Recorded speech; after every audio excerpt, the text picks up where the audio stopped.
نشون میده که شما ذهنت خیلی پریشونه، اعتماد به نفست خیلی پایینه، خودت رو کافی نمیدونی، دنبال تایید دیگرانی، بلوغ شخصیتی رو نداری که میخوای مقایسه بکنی، ببینید سبک سنگین بکنی. تازه باعث میشه که ارزش خودت رو بیاری پایین برای طرف مقابلت و در کنارش همزمان که داری خودت رو میاری پایین، ذهن اون فرد رو به سمت روابط قبلیش ببری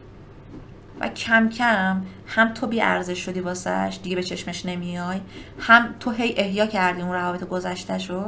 و